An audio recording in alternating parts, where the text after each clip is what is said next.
같습니다. 찬양 너무 멋졌습니다. 예, 아니 멋졌어요. 정말 잘하시죠? 예, 정말 진짜 그 뭐랄까요? 이제 약간 이런 거 있지 않습니까? 그 굉장히 어떻게 보면 대형 집회에서 사람들을 사로잡을 수 있는 어떤 그런 카리스마가 정말 있었다는 생각이 들어요. 그래서 앞으로 좀 더 많은 인원이 모인다면 더 날르실 것 같은 생각이 듭니다. 옆에 찬양하시던 자매도 너무 예뻤습니다. 비주얼 가수로 세워두신 것 같아요. 오디오는 아닌 것 같고요, 제가 보기엔. 너무너무 정말 오디오는 모르지만 어쨌든 너무너무 정말 아름다운 자매님이시고, 그 다음에 기도하신 자매님 기도에 정말 은혜 받았습니다. 중간에 울컥하셨어요. 목사님도 울컥하시고, 그래서 힘든 일도 많이 있었다고 생각합니다. 저는 함께하지 못했지만, 그렇지만 제가 오늘 제목을 잘 정한 것 같아요. 마침내 우린. 사실 그 제목이 노래 가사 한 부분인데, G.O.D의 어머님께 3절 마지막 절 마침내 우린 해냈어 뭐 이러면서 나오는 그런 그 부분이긴 합니다. 근데 그렇긴 하지만 저는 그 어떤 그 기도문에서 정말 문학적인 아름다움을 많이 느꼈어요. 내가 최근에 들어본 기도 중에 제일 아름다운 기도문이었어요. 한 구절 한 구절이. 그래서 제가 많이 은혜를 받았고요.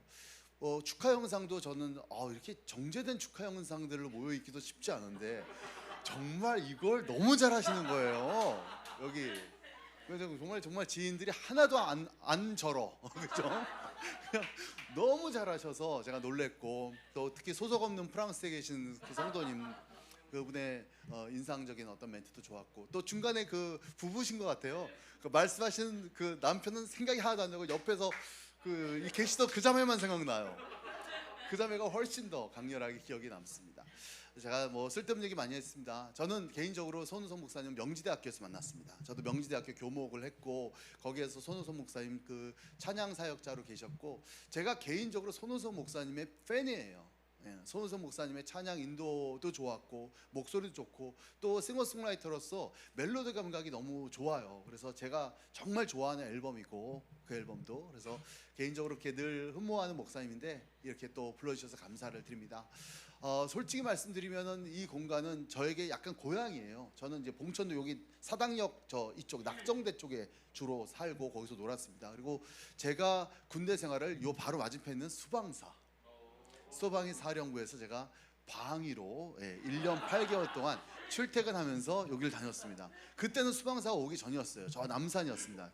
그러니까 기쁨의 교회, 옛날 기쁨의 교회 있던 수방사 그쪽에 있었는데, 이쪽으로 넘어온 다음에 제가 여기 안에 그 관악산 밑에 다 벙커인 거 아시죠? 여기 다 벙커고 그 밑에 마징가제트 숨겨놨거든요. 제가 그 안에 제가 이렇게 지키면서 있었는데 상당 부분의 많은 부분을 노가다를 했습니다. 그러니까 수방사 이걸 하면서 항상 여기서 내려서 건너편에 와서 여기서 또 버스 타고, 이렇게 제가 이렇게 다녔던 그런 지역이기 때문에 이 마을이 저게 무슨 마을이지? 저 마을이 뭐지? 그러니까 전원마을이라고 불렀거든요, 옛날에. 그 전원마을. 그래서 그 근처에 와가지고 이렇게 많이 이렇게 왔다 갔다 하기도 했던 추억의 장소이기도 해서 제가 여러분에게 너무 반갑다는 말씀 드리고 싶습니다. 이제 오늘 말씀 제가 27절부터 29절 또 그렇고 43절부터 아주 선명한 메시지 하는, 그들은 하나님 앞에 성벽을 봉헌했고 그들이 너무너무 즐거워했다. 심지어 표현들을 보니까 어떻게 되냐면 감사하며 노래하며 재금을 치며 비포와 수금을 타며 즐거이 봉헌식을 행하려 하매 이에 노래한 자들이 예루살렘 사방들과 두누바 사람들의 마을에 모여있고 이 노래한 자들은 자기들을 위하여 예루살렘 사방에서 마을을 이루었습니다. 정말 여기에 보면은 특별한 메시지보다 그 분위기를 느낄 수 있을 것 같아요. 너무너무 즐거워하는 거예요. 43절을 보니까 큰 제사를 드리고 심히 즐거워하여 하나님 앞에 크게 즐거워하여 부녀와 어린아이들도 즐거워하였으므로 예루살렘이 즐거워하는 소리가 멀리 들려드니라. 계속해서 반복되는 게 즐거움과 기쁨의 봉헌 예식입니다. 만약에 제가 타임머신을 타고 이 장경을 갔다면 전 정말 그 현장감이 어마어마했을 것 같다는 생각이 들어요. 그 기대감과 그 어떤 그 희열감과, 저는 이 희열감과 기쁨이 왜 그토록 그들에게 강렬했을까?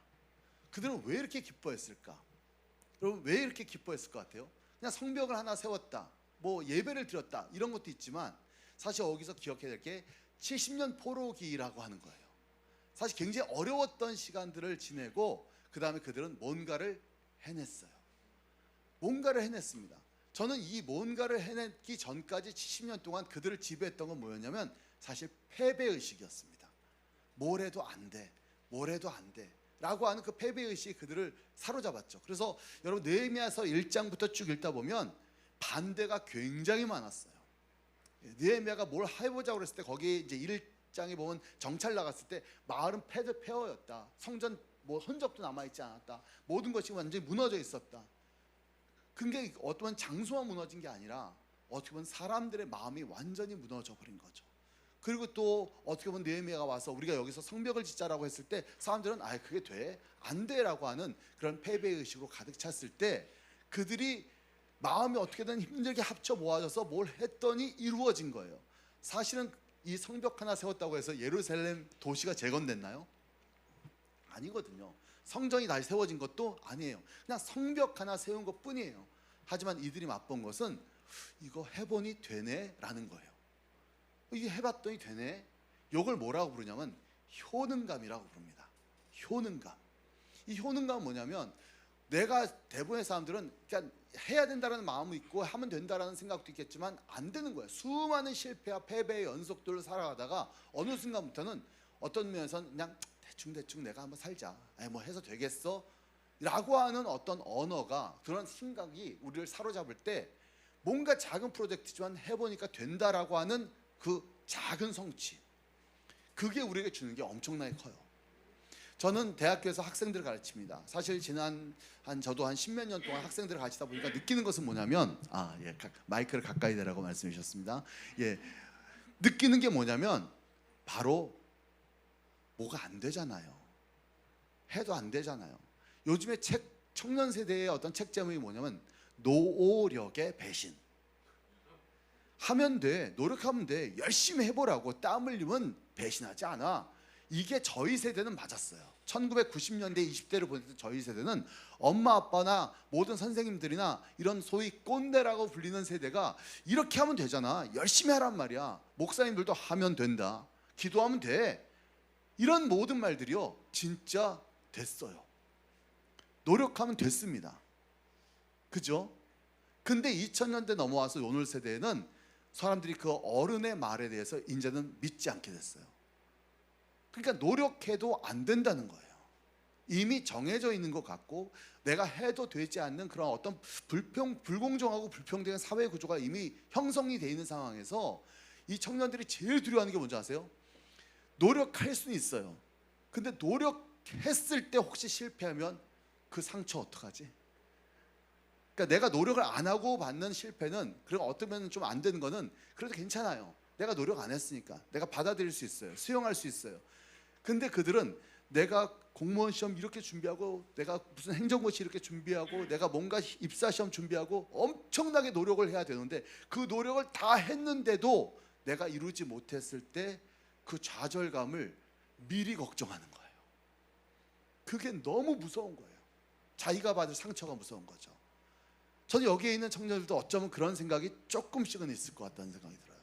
그러다 보니까 노력의 배신이라고 하는 그런 책들이 사람들이 일종의 정서적인, 일종의 냉소죠. 또 여러분 2018년에 좀 유명했던 책 제목이 뭐냐면 하마터면 열심히 살 뻔했다 라는 책 아세요? 하마터면 열심히 살 뻔했다. 근데 대충 살고 그냥 워라벨 하고 대충 살라 해. 욜로, 이번 생만 망했거든요. 그러니까 욜로 하면서 그냥 뭐 이게 대충 살아도 되거든요. 먹고 살 수 있으니까 그렇게 살면 되는데 내가 예배를 잘못 간 거야. 부흥회 때 내가 도전을 받은 거야. 그래가지고 내가 정신이 바짝 났어. 열심히 해, 기도하고 해. 내가 그렇게 하고 딱 가는데 환경은 하나도 안 받아요. 큰일 날 뻔했어. 오늘 부흥회 듣고 하마터면 열심히 살 뻔했어. 뭐 이런 느낌들. 대충 하던 대로 하자. 괜히 또 열심히 해가지고 내가 낭비할 뻔했어. 내 힘을 낭비할 뻔했어. 또 상처받을 뻔했어. 이런 냉소. 그다음에 더 무서운 거는 요즘 세대 가운데 나오는 건 우리는 차별에 찬성합니다. 이런 책 제목도 있습니다. 차별에 찬성합니다. 그러니까 여기에 공정화돼요. 2014년 마이클 샌델의 정의란 무엇인가 나왔을 때만 해도 정의라는 화두, 옳고 그름에 대한, 올바름에 대한 화두가 우리 안에 굉장히 강했다면 2021년 현재 우리를 잡고 있는 가장 중요한 화두는 정의가 아니라 공정이잖아요. 공정. 사실 그만큼 우리 안에는 굉장한 많은 상처가 있는 거예요. 그리고 오늘날 제가 이제 이 뭐 국민의당을 지지하진 않습니다. 근데 제가 이준석 대표가 됐을 때 느꼈던 청년들의 일종의 효능감이 생겨요.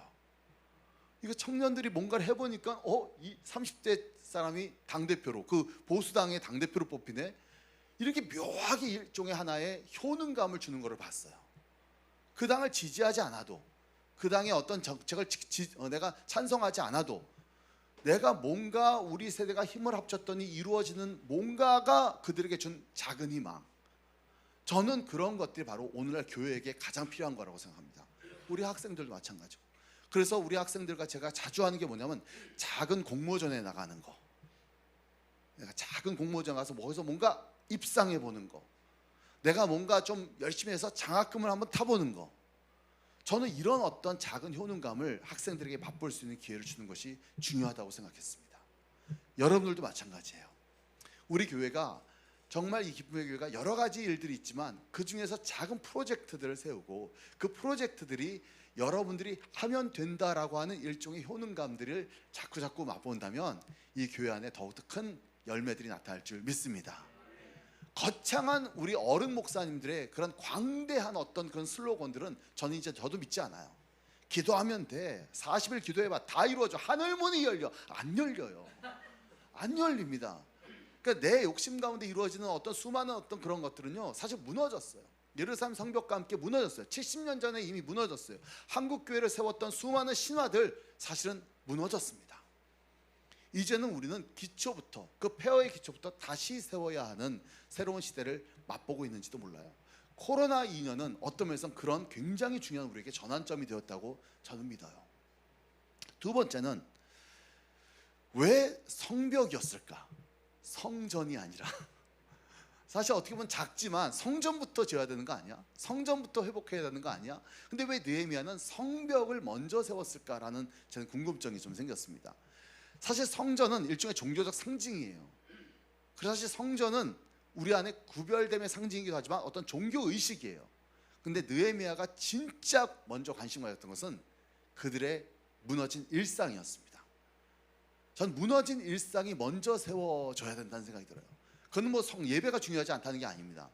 무너진 일상 가운데 성벽, 그것은 일종의 하나의 우리 안에 여기가 하나님의 땅이야, 하나님의 공동체라고 하는 일종의 상징이죠.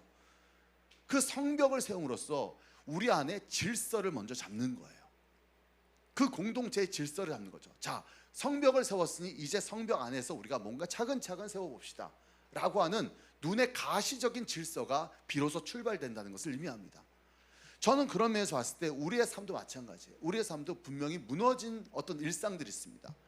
저는 성벽을 세웠을 때 많은 사람들이 오해하는 게 그건 구별이다. 구별되면 뭐냐? 분리다. 이방 사람들과 예수 믿는 사람들을 구별하는 거야. 분리하는 거야. 우리는 그래서 분리된 삶을 살아야 돼.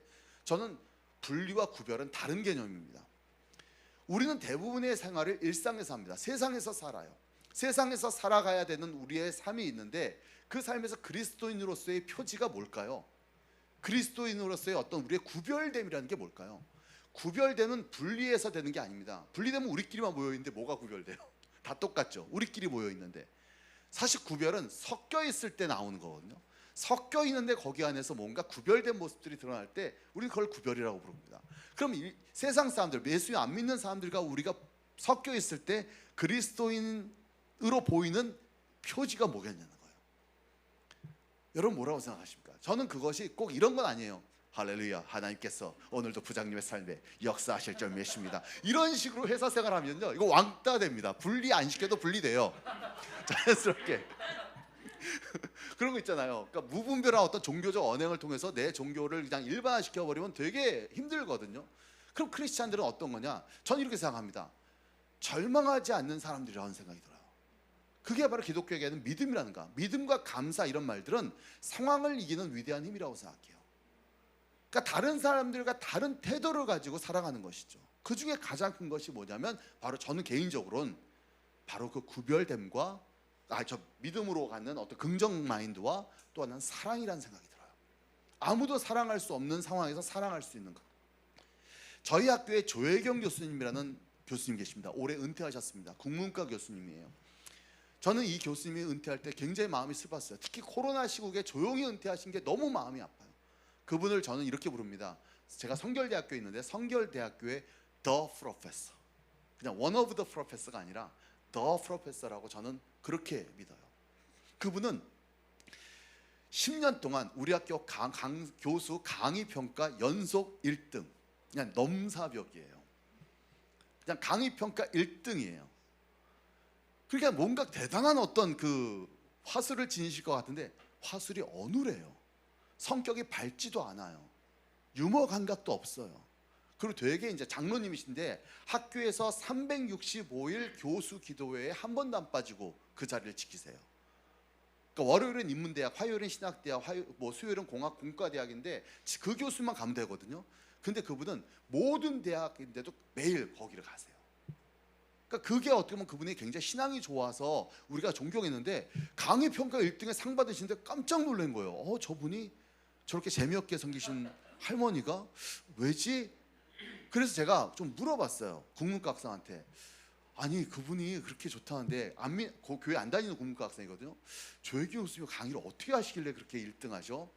그러니까 그분이 뭐라고 하냐면 그 학생이 감동을 줘요. 무슨 감동을? 일단 엄청난 준비요. 엄청난 준비. 그러니까 1시간을 수업하는데 아이들을 감동시킬 만큼 굉장히 많은 준비를 철저하게 해서 애들한테 그걸 주시는 거예요. 그 자료들을 다. 자기가 그냥 말로 하는 것보다도 자료를 아끼는 게 아니라 막 주세요. 그리고 그분의 가장 중요한 것은 마지막에 뭔지 모르겠지만 강의를 끝날 때 우리로 하여금 하게 만드는 멘트를 날리신대요. 항상 우리로 하여금 하게 만드는 멘트, 마지막 멘트를. 그래도 제가 감이 안 잡아서 제가 갔어요. 제가 청강하러 들어갔습니다. 그 과목 수업을 한번 들어갔어요. 그런데 제가 정말 놀랬던 건 뭐냐면요, 애들 한 사람 한 사람의 이름을 불러요. 그러니까 단 거기 그 클래스에 있는 학생들을 한 명도 소외시키지 않아요. 정말 그 학생들 한 사람한테 주는 엄청난 사랑이었어요. 하나하나 따뜻한 관심. 그리고 강의실 이후에 그분이 그 학생들과 어떻게 소통하는지에 대한 얘기를 들었어요. 제가 거기서 깨달았습니다. 그냥 콘텐츠가 중요한 게 아니라 마음이었구나. 저는 그분이 뭘 봤냐? 그리스도인으로서의 구별됨을 봤어요. 그분이 종교적인 언행을 하는 건 아니에요. 수업 시간에 기도하고 그러는 게 아니에요. 근데 그분은 저분이 그리스도인으로서 어떻게 선생해야 되는지에 대한 탁월한 구별점이 저는 보였습니다. 저는 그게 바로 구별이에요. 예루살렘 성벽을 세운다는 것은 우리 일상에 무너진 것들을 바로 세우는 어떤 신호인데, 그 구별됨이라는 것이 무엇일까? 종교가 아니라는 거죠. 그래서 기도 시간을 6시간으로 늘린다, 이런 게 아니라는 겁니다. 우리 일상 속에서 나도 모르게 내가 무너져 있는 그런 하나하나를 세울 수 있는 정확한 시발점, 정확한 어떤 기초를 우리가 다시 한번 중심을 찾아가는 거예요. 제가 좀 다른 포인트로 말을 해보겠습니다. 이거는 제가 성벽이라고 말했습니다. 그런데 저는 여러분 비대면 예배를 드리는 가운데 굉장히 깨달은 게 있어요. 저도 비대면 예배를 오래 드렸습니다. 처음에는 좋았어요. 근데 여러분 비대면 예배 잘 되던가요? 집에서 잘 되십니까? 처음에는 좋지 않았나요? 저도 가족끼리 모여있고 비대면 예배 우리 드리면서 되게 좋았어요. 오히려 맨날 그 예배 시간에 떠드는 애들이 잘 따라오는 거예요. 그리고 정성껏 우리가 가족에게 헌금도 하고 온라인으로 헌금하고 이러면서 오히려 좀 새로워지는 느낌? 더군다나 수요일날 띵동 수요 기도회입니다. 수요예배 부담 없이 제꼈거든요. 근데 이게 띵동하니까 나도 모르게 다시 수요예배로 들어가는 거예요. 무슨 얘기인지 이해가 되시죠? 그리고 내가 바빠서 8시에 못 참석하는데 10시에 일과를 마치고 수요예배를 다시 들어갔어요. 와, 이게 실시간이 아니라 언제나 어디서나 접속 가능한 비대면 예배로 예배를 드릴 수 있다는 게 저한테는 너무너무 새로웠고 처음엔 좋았습니다. 근데 이게 점점 무너지기 시작했어요. 제가 그것에 대해서 약간 뭔가를 준비해봤습니다. 비대면 예배 다음 페이지 열어주십시오. 자, 왜 집에서 예배 드리기가 쉽지 않을까? 왜 집에서 예배 드리면 잘 안 될까요? 저런 식으로 예배를 드렸죠. 그 비밀을 제가 다음 페이지에 좀 보여드릴게요. 김영하 씨가 알쓸신잡이라는 프로그램에서 이런 말을 했습니다. 뭐라고 그랬냐면, 집에서 휴식하지 못한 이유를 들으면서 집에서 가만히 있다가 세탁기만 봐도 저거 돌려야 하나 이런 생각이 들기도 하고, 설거지를 해야 하나, 렌지를 닦아야 하나, 집에서는 여러 가지 근심들이 있어요. 하지만 호텔에 들어가는 순간, 내가 휴양지 호텔에 들어가는 순간 잘 정돈되어 있고 깔끔하고 거기서는 그저 나 자신에게만 집중하면 되는 공간이거든요. 그래서 거기서 휴식하는 거예요. 전 이 말에서 꼭 예배에 대한 굉장히 중요한 힌트를 얻었어요. 집에서 예배를 드릴 때 어느 곳에서 내가 정말 집중하지 못하고 막 잡생각들이 집에는 가득가득한 거예요. 부엌만 봐도 그렇고, TV를 봐도 그렇고, 소파를 봐도 그렇고, 내 방을 봐도 그렇고, 내 딸 방 가면 태초 이전에 혼돈과 뭐 이런 거 있어요. 그런 어떤 상태, 무질서가 가득한 그런 상태고, 그러니까 내가 어떻게 보면 거기서 집중을 못하는 겁니다. 거기서 제가 굉장히 중요한 거 얻었습니다. 다음 페이지 열어주시면요, 아무리 잘 정돈된 집이라 한들 예배 집중하기는 쉽지 않습니다. 엘리야드라는 종교학자가 신의 여는 특정 공간을 성스러운 장으로 변화시킨다. 문제는 익숙한 공간에서는 종교적 계엄에 집중하기 힘들다는 것이다. 다음 페이지에 그래서 이 두 장면의 차이가 뭘까요? 이 두 장면, 저쪽과 이쪽에 둘 다 예를 들어서 축구 경기를 봐요. 옆에서 오른쪽에 있는 사람들 같은 경우에는 그냥 앉아서 축구 보는 거예요. 축구 본다. 근데 옆에서 뭐 하죠? 빨간 옷 입고 대한민국 짠짠 뭐 이런 거 있잖아요. 붉은 악마 뿔 쓰고 이런 식으로 준비를 해요. 그러니까 준비를 했을 때 그 사람의 마음은 달라진 거예요. 여기에 굉장히 중요한 차별점이 있습니다. 그랬을 때 다음 페이지에 보시면 전 여러분들 어떤 공간에서 종교적 기억을 자연스럽게 떠올리는 그 순간부터 그 사람은 그 공간에서 하나님의 임재를 경험할 수 있는 자세를 갖추게 되고, 바로 그 공간에서 규칙적인 예배 생활이 더해진다면 그것은 교회가 될 수 있다. 옆에 보이는 것은 바로 저희 할머니의 기도 방석입니다. 딴 건 아니에요. 그냥 할머니의 기도 방석에 앉아 있는 순간 갑자기 공간이 달라지는 거예요. 시공간이 초월돼요. 평생을 기도하셨던 그 정말 그 고인이 되신 저희 할머니가 남기신 기도 방석에 딱 앉아서 기도하는데 느낌이 거기는 할머니의 기억이 확 우리를 사로잡는 거예요. 저는 이것이 굉장히 중요한 삶의 원리라, 생활의 원리다, 또 신앙의 원리라는 생각이 들었어요.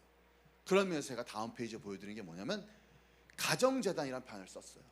일상의 거주 공간에 만들어진 거룩한 혹은 구별된 자리가 있는가? 아무것도 아닌 것 같지만 내 방 한 구석에, 또 아파트면 복도 한 구석에 내가 성경 놓고 십자가 놓고 촛대라도 좀 놓고, 뭐 저게 저 형식을 무조건 갖춰야 되는 거 아니지만 저런 식으로 우리 가정 안에 뭔가 구별된 공간이 있냐는 거예요. 현대인의 삶에는 그게 무너져 있습니다. 현대인의 공간 가운데는 예배 드릴 때 그냥 조그만 삼각과 와가지고 거기서 그때 성경 피고 이렇게 시작이 되기도 하는데, 저는 우리 삶의 작은 공간 한 군데를 구별해서 성소로 만들면 우리 삶 가운데 굉장히 중요한 신앙의 질서가 세워진다고 전 믿어요. 내 방도 마찬가지예요. 내 방 안에서도 그런 작은 알터가 필요한 것이죠. 우리의 삶도 그렇다는 생각을 했습니다. 우리의 삶에 바로 우리 24시간 살아가는 나의 시간과 또 나의 일상 가운데 구별된 작은 것 하나가 우리의 삶 전체를 정말 질서 있게 규모 있게 바꿀 수 있다는 그런 믿음이에요. 느헤미야는 그것을 성벽이라고 생각했습니다. 이 땅에서 시작될 첫 번째 상징으로서의 성벽은 이 사람들에게 아까 얘기했던 효능감도 주지만 더 중요한 것은 그들에게 구별됨이라고 하는 중요한 가치예요. 70년간 먹고 살기 바빠서 무너져 있던 그의 일상 가운데, 그 일상 속에 함몰되어 있는 그들의 삶이 도시 공간에만 세워진 게 아니라 그들의 마음 속에 거룩한 성벽이 세워져서 그들의 삶의 질서를 잡아 나가는 것이죠. 저는 그런 위대한 질서가 이 교회도 있기를 소망합니다. 세 번째 이 성벽 사건의 중요한 것은 포로기 이후 제2세대의 프로젝트라는 겁니다. 사실 이 프로젝트는 한 번도 예루살렘 성전의 예배를 경험하지 못한 세대예요. 느헤미야도 이민 2세고요. 포로에 70년 동안 잡혀갔다 왔으니까 예루살렘을 기억했던 사람은 한 명도 남아있지 않아요. 이 세대가 뭔가 자발적으로 그들은 예루살렘을 재건한 겁니다. 나중에 수르바벨이 성전 세우고 먼저 성벽부터 세웠죠. 근데 중요한 것은 뭐냐면, 전 여러분에게 있을 때 어쩌면 오늘 한국교회가 1세대가 훌륭히 세웠다는 수많은 어떤 전설들, 한국교회가 성장했던 이야기들, 초대교회 선교사님들의 이야기들, 80년대 엄청난 부흥의 이야기들, 대형교회의 어떤 세계를 어떻게 보면 정상까지 가는 수많은 대형교회들, 그런 모든 것들이요 사실은 이전 세대의 사실 공로예요. 많은 교회가 이렇게 얘기합니다. 우리 교회는 청년들을 세워야 돼. 다음 세대를 세워야죠. 다음 세대가 세워진 교회가 원해요. 모든 사람들이 다음 세대를 세운다고 난리예요. 근데 제가 보고 싶은 것은 다음 세대가 세우는 교회예요. 다음 세대가. 저는 여기에서 오늘날 우리 한국 사람들, 특히 한국 사람들이 많이 오해하는 게 있습니다. 너도나도 청년들 생각해요. 청년들 민지가 한다는데 해주자, 뭐 이런 말도 안 돼. 죄송합니다. 이런 식으로 나오는 그런 수많은 청년파리 세상에서 어느 누구도 사실 청년들이 스스로 세우는 것들에 대한 기회나 자리를 주지 않잖아요. 저는 이런 생각이 듭니다. 우리 교회 안에서도 우리 청년들 불만 많아요. 근데 그들에게 항상 불만은 뭐냐? 교회가 나한테 뭔가를 해주지 않는다는 거예요. 전 그 청년들이 얘기합니다. 왜 교회가 너한테 그걸 해줘야 돼? 너희들이 돈 모아서 하면 되잖아. 너희들이 세워보면 되잖아. 정말 마음에 안 들면 나가. 교회를 나가. 그래서 너희들이 정말 꿈꾸는 그런 교회 공동체를 한번 세워보라고.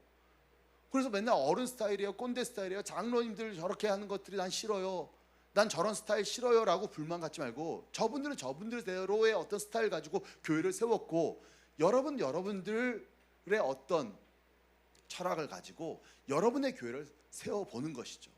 저는 기쁨의 교회가 그렇게 세워진 교회라고 믿습니다. 세워보니 쉽지 않았어요. 우리 생각보다 쉽지 않았습니다. 어른들이 얼마나 눈물과 헌신을 쏟으면서 하나의 교회를 세웠는지 사실 이제는 우리가 조금 이해할 수 있을 것 같아요. 그렇지만 저는 기쁨의 교회가 여전히 여러분들, 특히 젊은 세대가 세우는 교회가 되기를 소망합니다. 사실 쉬운 거 아닙니다. 많은 사람들이 청년교회 한다 그러면 청년교회 하지 마, 걔네들 헌금 안 내. 작년이 있어야 돼. 작년이 얼마나 확보돼 있지? 이런 식으로 목회를 마치 어떻게 보면 좀 사업처럼 얘기하시는 분이 많아요. 근데 저는 그렇게 생각하지 않습니다. 청년 세대가 작지만 새로운 아이디어를 가지고 기존의 한국교회가 우리에게 주어졌던 수많은 어떤 선입견들을 모두 다 벗어버리고 여러분들의 생각대로 새롭게 세우는 교회, 새롭게 세우는 예배가 저는 이 땅에 곳곳에 세워지기를 소망합니다. 그래서 기쁨의 교회도 그런 무브먼트 가운데 중요한 한 교회이며, 이 교회의 사례들이 앞으로도 많은 교회 모델이 되기를 소망합니다. 그렇지만 이 70년 동안 이전 세대들이, 이 새로운 세대들은요, 잊지 않은 것이 있어요. 그 뭐냐면 하나님의 말씀이에요. 사실 이게 기적이에요. 대다수의 다른 소수민족들은 바벨론이라는 거성 문화에 흡수되면요, 거성 문화에 딱 가면 압도되는 그 엄청난 그들의 거성 문화 앞에 완전히 무너져요. 그들의 로컬 신들은 대부분 없어져요. 그리고 정말 그 바벨론의 신 앞에 내가 흡수됩니다. 대부분의 다신교가 그렇거든요. 다신교가 소수민족 가운데 쳐들어가면, 아시리아도 그랬고 뭐 페르시아도 그랬지만, 가서 소수민족의 맨 먼저 성전을 작살내버려요. 성전을 무너뜨려버려요. 그 얘기 뭐냐면 너의 신이 우리 신보다 한 수 아래야라는 거예요. 그래서 자기 신 안에 편입시켜버려요. 그래서 흡수해버리죠. 유대교도 마찬가지로 그들은 성전이 파괴됐고 예루살렘의 사람들은 추방당했고 그들은 포로로 끌려가서 바벨론 수도에 딱 닿았어요. 바벨론에 끌려갔을 때 그 사람들 얼마나 정말 당황했겠어요. 하나님만이 유일신이고 저기들은 하나님의 선미라고 생각했던 이 하나님의 백성들이 바벨론에 끌려갔을 때 그들이 뭐 한 줄 아세요? 자기하고는 비교도 안 되는 엄청난 발달된 문화예요. 가운데는 어마어마한 신전이에요. 예루살렘 신전보다 한 10배는 큰 신전이 쫙 있어요. 거기에 압도돼요. 대부분의 사람들은 내가 지금까지 헛살았구나, 헛것을 믿었구나, 대세는 여기였는데 내가 지금까지 정말 작은 동네에서 그냥 로컬 신을 믿고 살았구나 라고 하고 자기 신을 버린단 말이에요. 근데 이스라엘 백성들은 그 기간이 70년이었는데 여호와 하나님을 잊지 않았어요. 여호와 하나님을 버리지 않았어요. 전 이게 기적이에요. 어떻게 이게 가능했을까? 어떻게 이게 전수됐을까? 만약에 우리나라도 유럽처럼 지금 한국교회가 엄청나게 발달되어 있지만 이렇게 물질주의가 난무하면서 청년들이 점점 교회에서 멀어지고, 그리고 몇십 년, 한 200년 흘러갑니다. 그때는 아무도 교회를 안 다니는 그런 청년들이 만약에 이 세상을 생각한다면 그때 하나님을 믿는 사람들 만나기가 무척 어려울 겁니다.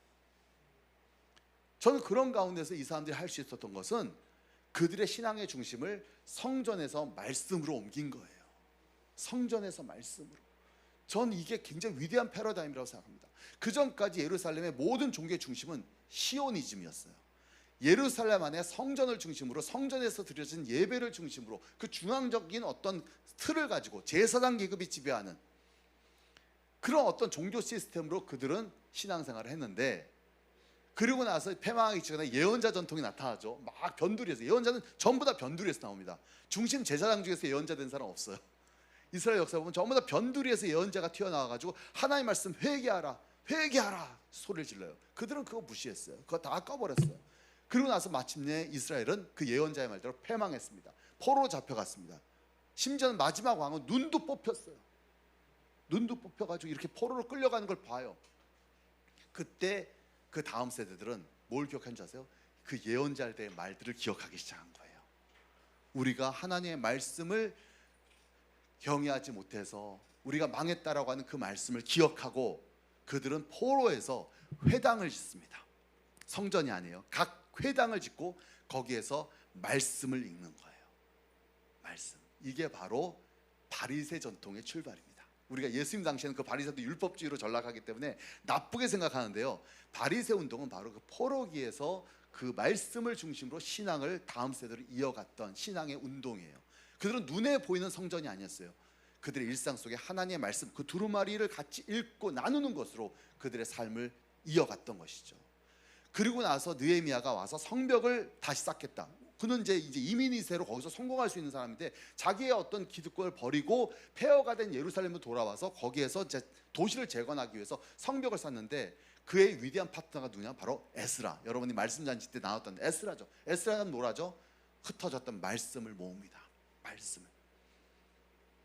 그리고 흩어졌던 말씀을 모으고 그때부터 다시 구약의 정경화 작업이 시작되거든요. 그래서 수문학 광장에서 느헤미야 8장에서 말씀을 열고 말씀을 읽었을 때 사람들이 울컥.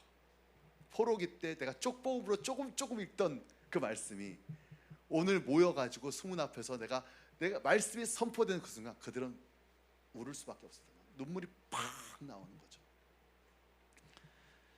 저는 이 2세대 프로 가운데 그들이 잊지 않고 기억했던 말씀이 있다면 우리가 나중에 종교적 핍박이 와서 성전이 하나도 남아있지 않은 그 순간에도 하나님의 유업은 계속해서 우리의 마음을 통해서 이어진다고 저는 믿습니다. 여러분들 그 믿음을 가지셨으면 좋겠어요. 지금까지 한국교회는 너무나도 성전 중심주의였어요. 성전 중심주의. 그러나 지금은 여러분의 일상으로 여러분의 삶으로 그 말씀의 힘들이 퍼져나갈 수 있기를 소망합니다. 여기는 그래서 흩어지는 교회가 되어야 될 줄 믿습니다. 그 다음에 이제 마지막 포인트를 얘기하도록 하겠습니다. 마지막 완성된 성벽 가운데 그들의 주변에 어떤 일이 일어났냐면 여기 27절부터 29절을 보니까 28절부터 볼게요. 이에 노래하는 자들이 예루살렘 사방들과 느도바 사람의 마을에서 모여들고 또 벨깃과 게바와 이스마엘들에 모여들었으니 이 노래하는 자들은 자기들을 위하여 예루살렘 사방의 마을을 이루었음이라. 저는 그 성벽을 중심으로 마을 공동체가 형성되기 시작했습니다. 작지만 단단한 그런 작은 마을 공동체가 곳곳에서 세워지기 시작한 거예요. 전 이게 어떻게 보면 우리 시대의 가장 중요한 어떤 신앙 공동체의 원리라고 생각해요. 도시의 예를 들어보겠습니다. 여러분 도시는 무엇으로 세워지죠? 거꾸로 얘기하겠습니다. 여러분들 마을이 분개되는 이유가 뭐죠? 도시에 사람들이 없어요. 집도 막 빈집 늘어나고 사람들이 없어져요. 왜 없어지죠?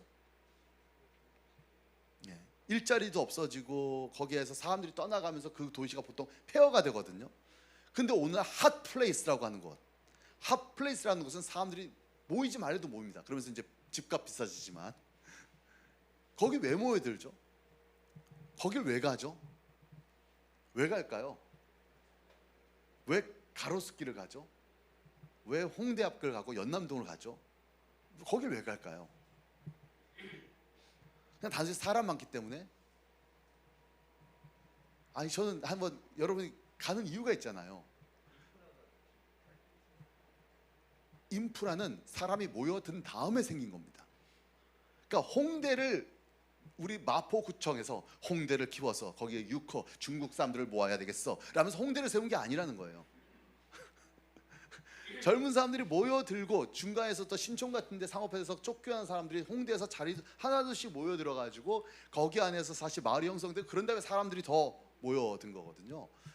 저는 굉장히 중요한 원리가 있습니다. 그건 바로 그 안에 에너지가 있는 거예요.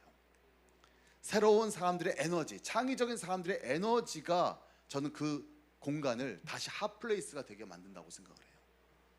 저는 왜 이런 말씀 드리냐면 여러분들이 성벽을 세웠을 때 사람들이 그 성벽은 아무것도 아닐 수 있어요. 그러나 그 성벽을 중심으로 사람들이 거기 안에 모여들기 시작했습니다. 저는 그게 하나의 나의 마음은 삶의 표대가 생긴 거예요. 그들의 무너진 사람인데 저게 딱 보이니까 저기서 내가 뭔가를 하면 되겠어라고 하는 하나의 삶의 기준과 어떤 면에서는 에너지가 그들에게 보여준 것이죠. 저는 그게 뭘까? 저는 그게 예배라고 생각해요. 우리에게 분명한 예배가 세워지는 순간 예배만 좋은 게 아니라 예배를 중심으로 우리의 삶의 일상이 세워진다는 것을 저는 굳게 믿습니다. 그 삶의 예배가 전 여러분의 기쁨의 교회의 하나의 상징이 될 수 있기를 소망해요. 이 예배 시간을 무엇보다 사랑하고 구별되고, 그리고 내가 각자에서 마음으로 드릴 수도 있지만 주일 2시에는 여기에 모여서 함께 사람들을 만나고, 그 사람들을 만났을 때 그 사람들로부터 오는 건강한 에너지를 받고, 그 사람들로부터 오는 세상과 다른 어떤 격려를 경험하고, 그리고 떡도 준다면서요. 음식도 먹고, 코로나 끝나면 맛있는 거 많이 해먹는 그런 어떤 교회가 될 수 있으면 좋겠고, 그리고 또 그런 부분 가운데서 사람들이 여기 안에서 여기서 즐겁다면 저는 이 에너지가 여러분의 삶을 세운다고 저는 믿습니다. 초창기 한국교회가 그랬어요. 교회 안에서 세워지고 삶에서 또 그들은 세워졌어요. 그때 중요한 것은 뭐냐? 잘 살아보세 였어요. 노동이었어요. 산업전사였어요. 그러니까 새벽종이 울렸네, 새아침이 밝았네, 어두운 밤 시대리니 내 직분, 비슷해요. 그 어떤 그 사고방식이 비슷하다는 거예요. 못 사는 나라가 내가 잘 살아보겠다라고 하는 그런 어떤 국가의 신념이나, 우리가 이렇게 무너지고 거나하죠, 거기서 하나님의 말씀으로 내가 뭔가 성장하겠다라고 하는 교회의 어떤 가치나, 그게 사회적으로 맞아떨어졌던 거예요. 그러면서 점점 그들은 뭐냐? 근면성실이 중요한 가치였고, 그들은 자기가 열심히 노력해서 아끼고 절약하는 그런 어떤 청교도적 가치가 어쩌면 한국 사회도 세웠고 한국의 교회도 세웠어요. 미안한 얘기지만 지금은 우리는 선진국이에요. 그분들은 후진국 백성이에요. 물론 그분들이 지금 돈은 많아요. 건물주에다. 건물주는 건물주인데 돈 쓸 줄 모르는 건물주. 마인드는 개발도상국 국가 마인드를 갖고 있는, 그래서 젊은들의 사고 방식을 이해 못하는 어른들이세요. 돈은 풍족하지만 마인드는 여전히 개발도상국 마인드로 살아오셨기 때문에. 근데 여러분은 돈은 못 버는데 돈은 더럽게 잘 써요. 돈 쓸 줄, 선진국 백성이라 그래요. 돈이 없는데 선진국적 삶을 동경하고 그것이 당연하다고 생각하고 그렇게 살아가는 것이 우리 인간의 행복이라고 생각하는 젊은이들이 많아요. 가치가 다른 거죠. 문화의 시대예요. 삶을 열심히 노력해가지고 내가 열심히 돈 모아가지고 생존해야지가 아니라, 여러분 삶을 얼마나 즐겁게 살 수 있을까? 어떻게 삶에 의미가 있을 수 있을까? 내 존재 가운데 행복이란 뭘까? 이런 것들이 훨씬 중요한 세대가 여러분의 세대란 말이에요. 그렇다면 전 교회의 어떤 슬로건도 바뀌어야 된다고 생각합니다. 전 그것 중에 하나가 바로 노동에서 놀이로. 교회는 하나님을 위한 노동 공동체가 아닙니다. 하나님을 위한 어떤 수학과 뭔가 하나님 앞에 아웃컴을 드려야 되는, 하나님 이만큼 해왔어요, 오늘도 전도를 3명 했어요, 오늘 성경을 오늘 30장 읽었어요, 힘들어 죽겠는데 하나님 내 노고와 내 수고를 하나님 갚아주옵소서. 이런 식으로, 그럼 하나님 잘했고 충성된 종아 잘했다, 30장 읽었으니 내가 이만큼 축복한다, 할렐루야, 하나님께서 능하신 일이 나에게 이런 상을 주셨습니다. 이런 세대가 아니에요. 죄송한 얘기지만 저는 여러분들이 이 교회가 오히려 문화적으로 즐거움의 공동체가 될 수 있기를 소망합니다. 놀이 공동체예요. 하나님을 위해서 희생하는 게 아니에요. 하나님을 위해서 나의 모든 것을 내려놓고 하나님만 하세요, 아니에요. 저는 여기에서 하나님 안에서 여러분 한 사람 한 사람의 가치가, 존재가 세워지는 교회가 돼야 됩니다. 여러분 한 사람 한 사람의 어떤 칭찬이 있기를 원해요. 전 칭찬이 많았으면 좋겠어요. 사람은 가려주시고 사람을 세워주세요. 왜 가려요? 잘한 사람들 잘했다고 얘기해 줘야죠. 안 그렇습니까? 잘했잖아요. 노래 잘했잖아요. 내가 틀린 말 했어요? 안 그렇습니까? 제가 무슨 말인지 알죠? 칭찬은 팩트에 기초해야 되거든요. 팩트가 아닌 걸 칭찬하면 그거는 칭찬이 아닙니다. 이해가 되시죠? 여러분 기쁘지도 않아요. 그렇죠? 안 그렇습니까? 얼굴이 20대 초반으로 보이세요? 이건 아니잖아요. 그런 말 안 해요, 제가. 그건 아니잖아요. 그죠? 근데 엄청나게 능력 있고 노래가 파워 있고 사람들을 사로잡는 그런 굉장히 탁월한 음악성이 있으시네요. 피아노도 너무 잘 치시고요. 특히 한 손 연주가 너무나도 현란했어요. 라고 얘기하면 팩트예요, 팩트 아니에요? 그건 팩트예요. 그렇지 않습니까? 그러니까 팩트는 한 걸 했다고 해주고 있는 걸 있다고 해주는 겁니다. 그건 서로의 관심이에요. 그리고 서로가 서로를 세워주자고요. 칭찬해주고 높여주고 이런 것들이 있었으면 좋겠어요. 하나님이 흡족해 하세요. 저도 그렇게 삽니다. 우리 애들이 제가 솔직히 말씀드리면 명지대에서 우리 같이 생각했잖아요. 예사랑 애들이 막 하나 앞에 교목실 같은 거 막 같이 노가다 하고 그럴 때 애들이 이쁜 게 아니라 쟤네들끼리 수련회 가가지고 막 게임하고 놀 때 그때가 제일 예뻐요. 그들이 좋아서 막 행복해할 때, 그들이 막 웃고 떠들 때, 그럴 때가 저는 솔직히 말하면 목사 된 입장으로 그들을 지도하는 입장에서 제일 행복하더라고요. 저는 하나님 언제 굉장히 행복할까? 하나님 언제, 여기도 하나님께서 함께 기뻐하셨어요. 하나님도 크게 기뻐하셨다고 그랬어요. 하나님 왜 기뻐하셨을까? 사람들이 기뻐하니까, 사람들이 좋아하니까, 사람들이 뭔가 처음 자기들이 뭔가 했던 프로젝트에 효능감을 느끼고 우리가 해냈어 막 이렇게 하니까 하나님이 기뻐하시는 거예요. 하나님의 관심은, 여러분은 하나님 앞에 모든 관심을 쏟지만 하나님의 관심을 진짜 집중하면 하나님의 관심은 사람이에요. 더 나아가서는 여러분 한 사람 한 사람이에요. 거기가 하나님의 관심이에요. 하나님 앞에 얼마나 멋진 예배, 정말 아름다운 어떤 연주력이 있는 예배, 하나님 앞에 얼마나 많은 사람들이 모인 예배, 그게 중요한 게 아니라 하나님은 여러분을 세우기를 원하십니다. 이 기쁨의 교회 정말 놀이 공동체가 되기를 소망합니다. 놀이를 지금까지는 경건, 잘못된 경건 의식은 놀이를 천박하게 여겼어요. 그렇지만 지금은 그렇지 않습니다. 하나님은, 예수님 보세요. 예수님이 얼마나 노는 걸 좋아하시는 줄 아세요? 그분 항상 잔치집 쫓아다니는 거 아시죠? 전 냄새가 난다. 저 집에 잔치가 있다. 가자. 12명 데려가서 뽕빨 내고 나오시고 그러는데, 그러니까 말 그대로 예수님이요, 파티 피퍼. 파티를 너무 좋아하죠. 하나님의 비유도 파티로 막 비유하시고. 저는요, 여러분들이 그런 의미에서 매주간 최선을 다해서 노십시오. 최선을 다해서 즐거워하십시오. 서로가 서로에게 그렇게 격려하고, 물론 이벤트가 되면 노동이 돼요. 그러니까 거기에 욕심이 있습니다. 욕심이 뭔지 아세요? 더 많은 사람들이 모여야 돼. 우리가 헌금도 더 많이 거쳐야 돼. 우리가 뭔가 이걸 통해서 우리가 뭔가 더 영향력을 끼쳐야 돼. 이러면 노동이 돼요. 이 순간 노동이 돼요. 이번에 수련회 하는데 우리 30명 모여야 되는데 신경 쓰지 말자고요. 30명 모이든지 5명이 모이든지 그냥 모이면 그 모인 사람들끼리 재밌으면 돼요. 최고로. 저는 그런 부분 가운데서 이 기쁨의 교회가 말 그대로 세상적인 어떤 수많은 가짜 기쁨들이 넘쳐나는 시대에 진짜 기쁨을 맛보고 그 기쁨의 열매가 여러분의 일상으로 퍼져나가기를 주의 이름으로 축원드립니다. 마지막 문장입니다. 오늘날 개인주의 시대라고 얘기해요. 각계전투의 시대라고 해요. 정말 살 사람부터 살자고 얘기합니다. 근데 반면 오늘날 시대를 뭐라고 그러는지 아세요? 연대의 시대다, 공유의 시대다, 소셜이란 말이 넘쳐나고 네트워크라는 말이 먼저예요. 우리 시대의 시대 정신은 사실은 개인주의가 아니라 공동체주의예요. 어떤 형태의 공동체가 있을 거냐는 거죠. 전 여러분들이 이 기쁨의 교회를 통해서 서로가 아름다운 공동체로 연대할 수 있기를 바랍니다.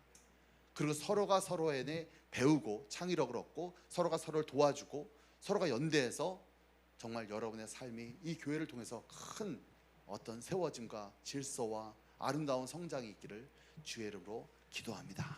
기도할게요. 하나님 감사합니다. 오늘 기쁨의 교회 3주년을 맞이하여서 정말 이들의 기쁨과 이들의 어떤 감격과 또 이들의 감사가 단순히 일회성이 끝나는 것이 아니라 이를 기점으로 해서 저들의 인생의 새로운 삶의 희망이 세워지고 일상의 규모가 세워지는 기회가 되도록 인도하여 주시옵소서. 여기 모이는 한 분 한 분 그들의 수고와 눈물과 또 그들의 어떤 아름다운 가치가 하나님 앞에 크게 기쁨으로 상달된 줄 믿습니다. 그들이 이 교회를 통해서 세워지게 하여 주시옵소서. 그 뜻이 하나님 앞에 아름답게 상달되게 하여 주시옵소서.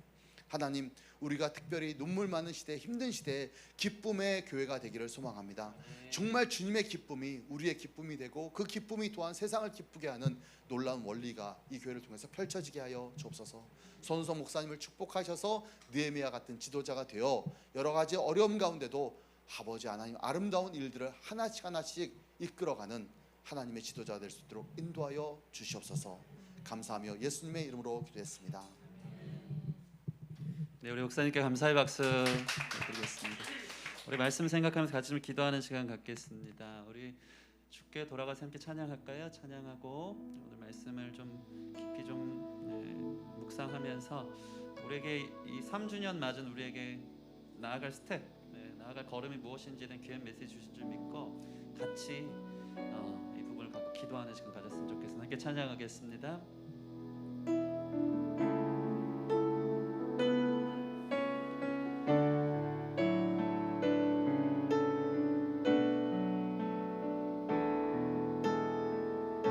무너진 우리 삶을 일으켜 무너진 우리 삶을 일으켜 주님의 나라 함께 하시네 진리로 우리를 인도하시는 성령님 은혜에 예배를 세워주시네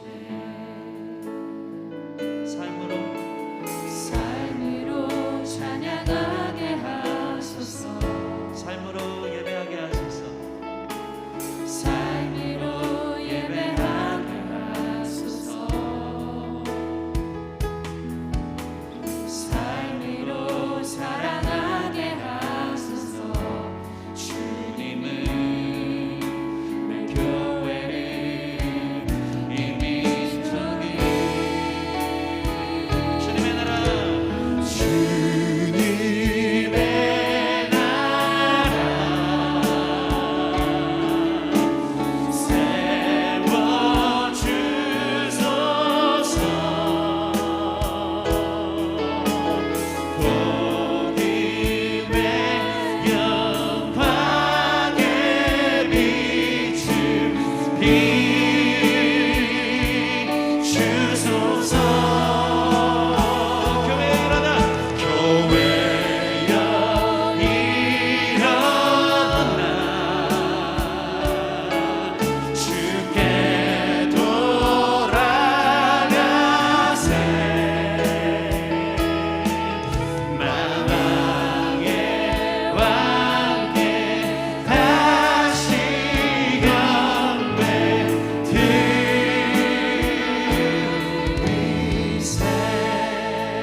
다음 세대를 세우는 교회가 아니라 다음 세대가 세우는 교회인 것입니다. 우리 교회 다음 세대가 세우는 교회 될 줄 믿습니다. 저도 제 스스로를 볼 때 보수적이에요. 꼰대기질이 있어요. 많은 생각들이 달라요. 그러나 우리가 보수해야 될 것은 보수해야 된다. 진리를 보수하고 복음의 능력은 변함없다는 것을 보수하고 그 말씀을 지켰기 때문에 그 정신을 지켰기 때문에 이스라엘이 이스라엘 된 줄 믿습니다. 그러나 그 보수 속에서 시대 문화적인 다음 세대만이 세울 수 있는 교회의 영광을 회복해야 되는 줄 믿습니다. 같이 주님 안에서 놀면서 기뻐하면서 축제를 벌이면서 이 우울한 현 시대 속에서 이 교회 문화가 무엇인지 사랑이 무엇인지 진리가 무엇인지 구별해낼 수 있는 교회 되게 하여 주시옵소서. 우리 삶이 구별되어지는 교회 되게 하여 주시옵소서. 다음 세대가 세우는 교회 되게 하여 주시옵소서. 우리 같이 함께 기도하며 나아가겠습니다. 함께 기도하겠습니다. 주님 감사합니다. 우리 교회를 세워주셨습니다. 주님의 영광 변함없고 주님의 진리의 권능 능력 이 세상 그 어떤 바벨론의 신화보다 훨씬 더 강력하고 영원한 것인 줄 믿습니다. 주님의 작은 뜨인 아버지 신상을 무너뜨린 거룩한 진리의 가치가 우리 가운데 있는 줄 믿사오니 교회의 영광이 이 다음 세대의 문화 시대에 맞게 일어나는 교회 될 수 있도록 인도하여 주시기를 소원합니다. 지혜를 주시옵소서. 사랑을 주시옵소서. 교회다운 교회 우울한 정서 속에 아무것도 되지 않는 이 시대 속에 우리 교회가 일어나면 된다는 거룩한 교훈관을 가지고 하나님 할 수 있습니다. 주님의 교회의 성벽을 세워갑니다. 구별되는 사랑을 보이는 교회가 되게 하여 주시옵소서. 구별되는 말씀의 능력을 보여주는 교회가 되게 하여 주시옵소서. 보쌈의 영원한 나라를 세워가는데 거룩한 마을을 만들어내는 거룩한 청춘을 만들어내는 아버지 그러한 교회를 세워주오니 강남 기쁨의 교회는 일어날지어다. 교회는 일어날지어다. 이 시대를 비추어 주님의 영광을 드러내는 교회로 무기력과 패배의식 속에서 일어날지어다.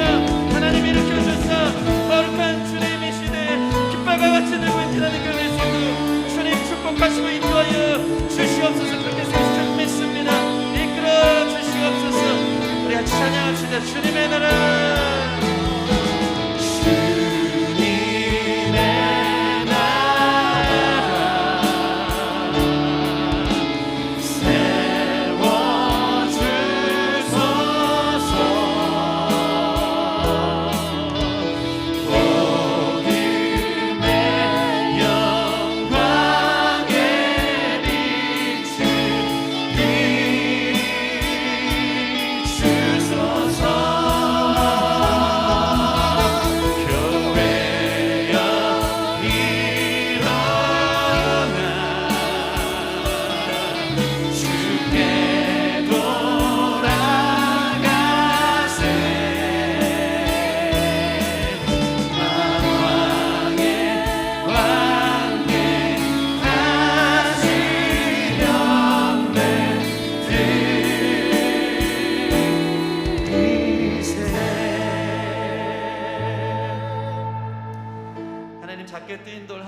아버지, 바벨론의 신상을 무너뜨립니다. 작지만 예수 그리스도의 진리, 영원한 생명, 그 복음, 영원한 가치와 의미를 지닌 진정한 기쁨의 하나님 나라가 여전히 영향력 있는 줄 믿습니다. 그것이 우리 교회를 통해 실현되게 하여 주시옵소서. 이 시대한 문화를 읽어내는 다음 세대들이 일어나서 아버지, 이 시대의 우울한 정서 속에, 패배주의 속에 우리가 함께 주님 안에서 기뻐하며 뛰놀며 즐거이 거룩한 그리스도의 문화를 지켜나가는 것이 무엇인지 보여줄 수 있는 아버지, 그러한 깃발과 같은 교회로 다시 살아나는 강남 기쁨의 교회 되기를 소원합니다. 말씀을 보수하게 하여 주시옵소서. 말씀을 끌어안게 하여 주시옵소서. 성전이 무너졌어도 그 거룩한 주의 말씀이 능력임을 믿고 우리의 삶의 현장에 성전이 회복되어지는 거룩한 말씀의 사람들, 사랑의 사람들 되게 하여 주셔서 세상 속에서 성공과 기쁨과 번영의 아버지 우상들을 버리고 정말 구별되는 인생, 그 믿음으로 소망을 갖고 절망하지 않고 그 가운데서 기뻐할 수 있는 인생이 무엇일지 보여줄 수 있는 거룩한 기쁨의 표지가 되어지는 우리 성도들 되게 하여 주시옵소서. 모여서 그 기쁨이 선포되게 하여 주시고 흩어져서 그 기쁨을 증거하는 세상에 기쁨을 주는 거룩한 교회로 주님이 부르신 줄 믿사오니 다음 세대를 세우는 교회가 아닌 다음 세대가 세우는 교회 되게 하여 주시옵소서. 그렇게 거룩한 청년들을 다음 세대를 일으켜 주실 것을 믿고 감사하며 예수님 이름으로 기도드립니다. 아멘. 우리 주님께 영광의 박수 올려드리겠습니다. 우리 다 같이 일어나셔서 결단의 찬양하고 우리 윤영 목사님 나오셔서 봉헌위에 기도해주고 축도로 예배 마치겠습니다. 우리 선한 능력이라는 이 찬양 같이 우리 3주년 맞아서 마지막 결단의 찬양 올려드리겠습니다.